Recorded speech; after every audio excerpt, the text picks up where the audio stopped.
Welcome to Chronically Jill. I'm your host, Jillian Hagen, and I am super stoked to be bringing you this bonus, short, early episode because it's Fibromyalgia Awareness Day. My life's goal over the last few years is to bring awareness to fibro and other invisible illnesses that so many people just don't seem to understand. I used to be one. All I knew about fibro is what I saw on TV commercials where someone would be rubbing their shoulder and there would be like fake lightning bolts flying off of it and it would say, "Take Lyrica to help with your fibromyalgia. Side effects include suicidal thoughts or actions, worsening pain, and explosive diarrhea," or whatever the awful side effects are. So in my brain, because it was all I had ever been exposed to, I just thought that fibro was nerve or skin pain.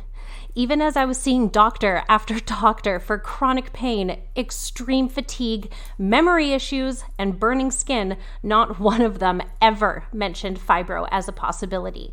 They just kept telling me that it was because my back hurt. And I had 3 surgeries on my spine at that point. I've had 4 now. And that I shouldn't worry about it. I had so many people telling me that I was just lazy and no one can be tired that much. It made me feel useless and awful. I was so tired of everyone telling me I was okay when I knew something other than my spine crap was going on, that I started keeping a journal of my symptoms. I did this every day for a month and then went in to see my doctor. The first thing out of her mouth was, it could be fibromyalgia. Let's run some tests. And that's when I started researching. I learned all about the constant fatigue that someone with fibro deals with.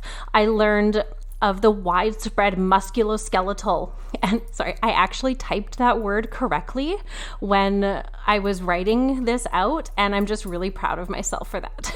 Okay, sorry, musculoskeletal pain, and that everyone kept telling me was my spine issues. Like my whole body? No. And the headaches, the migraines, and brain fog that perfectly described what I had been dealing with for years, just thinking that I was losing my mind and memory. I've heard the same story from so many different people now, that doctors just wouldn't believe them, that the pain was that bad, or the doctors just brushed them off. So why do medical professionals act like that? Why do they feel the need to invalidate our pain? I really wish that I had answers, but I don't. I just know that so many people out there are suffering trying to get some sort of diagnosis when they don't need to be. Our doctors should be the ones listening and offering suggestions and tests, not us. But unfortunately, that's just not how it is now. So the more knowledge that we can accrue, the more likely it is that we're going to be listened to when it comes to dealing with doctors, which is where I come in, along with so many other amazing content creators. I'm not a medical professional, nor do I ever claim to be, but spreading awareness is so important to me because getting a diagnosis can help bring understanding to people's lives.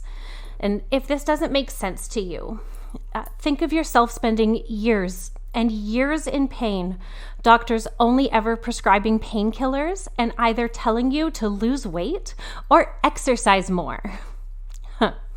Imagine spending all of your time tired, like dead tired, can't move your arms or get up from the couch tired, and then not being able to sleep at night because you're in so much damn pain.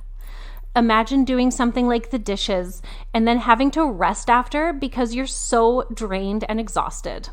Now imagine that while you're having that rest, your family and friends are saying things like, "You must just be lazy. Who has to rest after doing the dishes?